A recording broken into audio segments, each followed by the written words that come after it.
Okay, so now this book is done as is.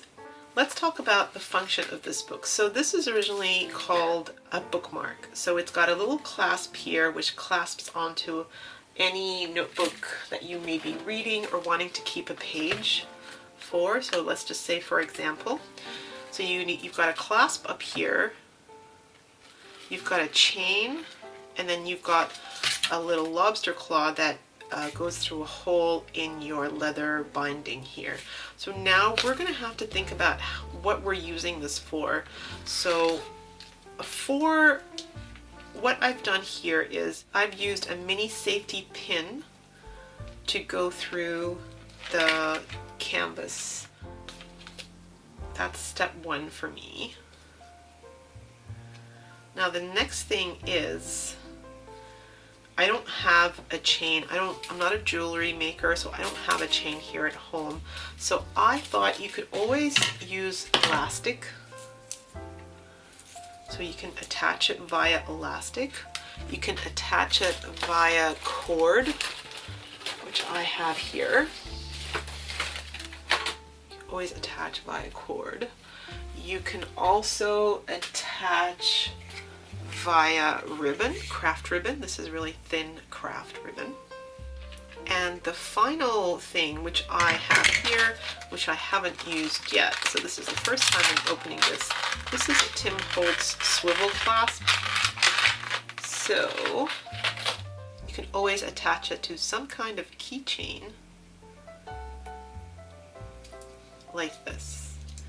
And to turn it into a bookmark, I would simply add a good old paper clip, because I am co-admin for a paperclip group. We are a bit obsessed, but you know, so please allow me my little indulgences. And that is basically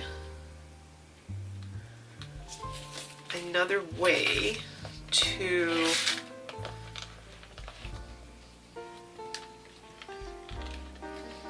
have that as a charm. Now if you think that that's just too many things dangling off, you could remove this and you can create a little hole here with your awl. Just put a hole through your canvas and then put your jump ring through.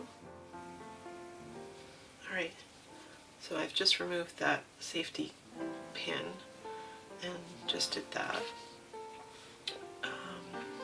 And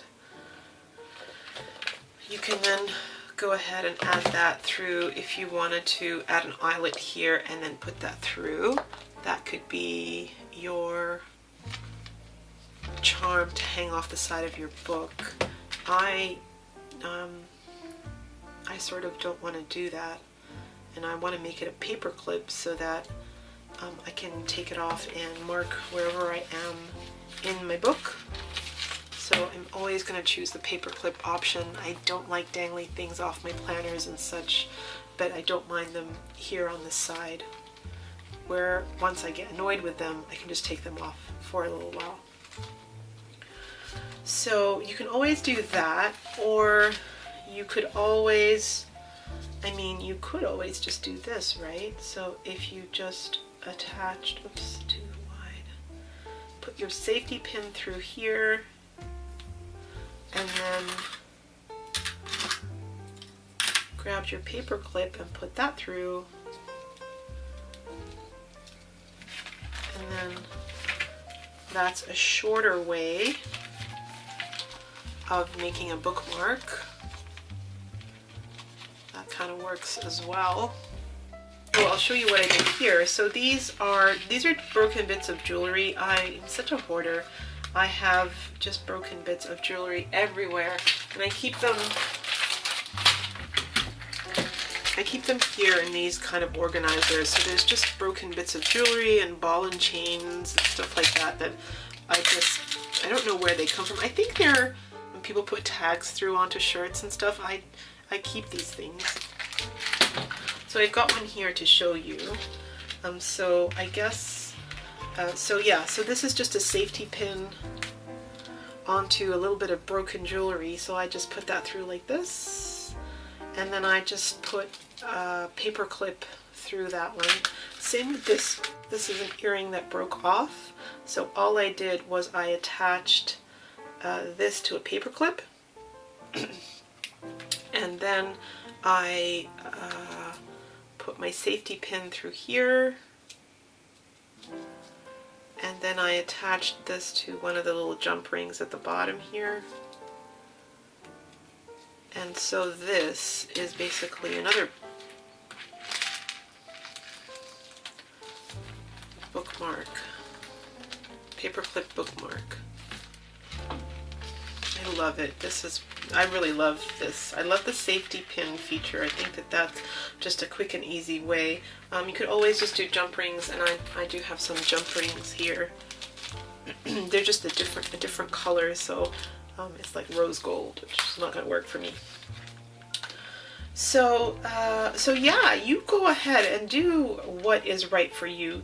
Really think about all these things that you collect in your art stash, and really think of ways of using them to make bookmarks and keychains and just accent these little books that you make. Okay, so this is the second book that I made. Remember, I added the Hessian as the spine. So what I did here was I added a jump ring, and then I found that little ball and chain that I found, and then I just added it to a gold paper clip, and that is how this one turned out, and I love it. I really think that's really perfect. And then so that gold paper clip, and compare it to the silver look with that Tim Holtz clasp. There's two different looks, but really gorgeous. So that's my mini book tutorial. I do hope you give this a go. It's so much fun to make.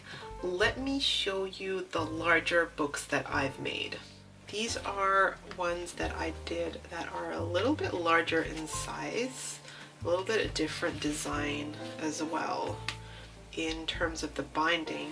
So these large ones are 1.5 by 2.5, and these ones are 1.5 by 2. So just as wide, but just a little bit shorter. So for this one, all I did, for this one the closure is exactly the same, so with the elastic. For these ones here, the closure is a little bit different. So I'll start off with this one, the Mona Lisas. These are my favorite. These are so beautiful. So I've just treated them as books, and basically the closure is a ribbon. So I'm just going to pull it, and we're going to do it again. So this ribbon is, let's say this is 21 inches, just for brevity. And what you're going to do is you're going to put one side through. Alrighty, make sure they match, they're equal. And you're just going to twist it here to hold it in the spine.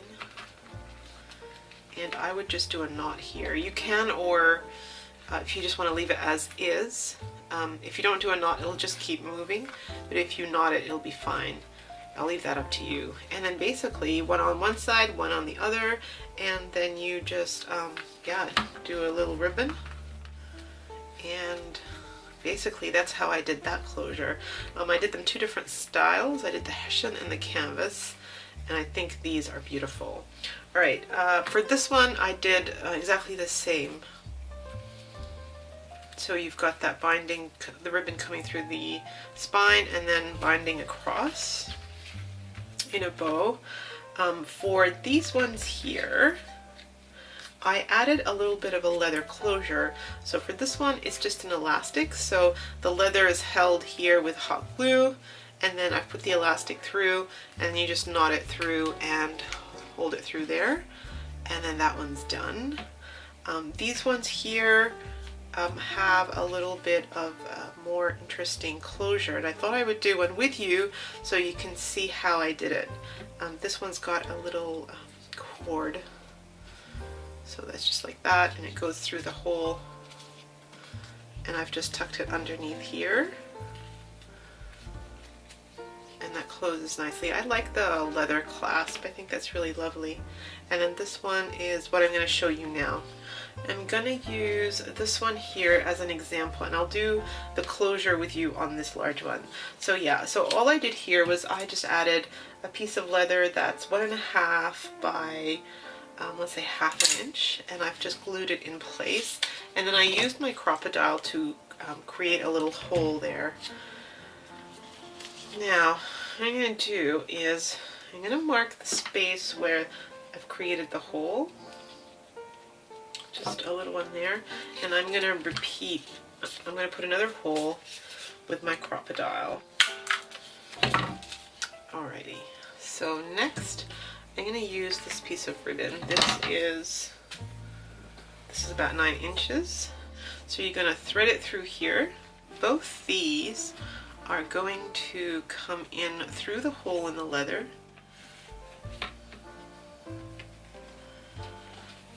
And you're going to need to give one a little bit more leeway than the other. So the one that's going to go wrap around the back, that's going to need a bit more leeway to go all the way around. And then this one just ties up here. Just like that. So there you go. Those are the big books, and you can use them as little pieces of art. One of them, I ended up cutting just a little bit of the cut parts here, and I've just added little sayings in there. I miss you, make a wish, stay wild, thanks, I am beyond grateful to have you in my life, be happy in the moment, that's enough, each moment is all we need, not more, by Mother Teresa. So I hope this has given you some ideas and a project to put on your list of things to do. Thank you so much for joining me, everybody, and I'll see you in my next video.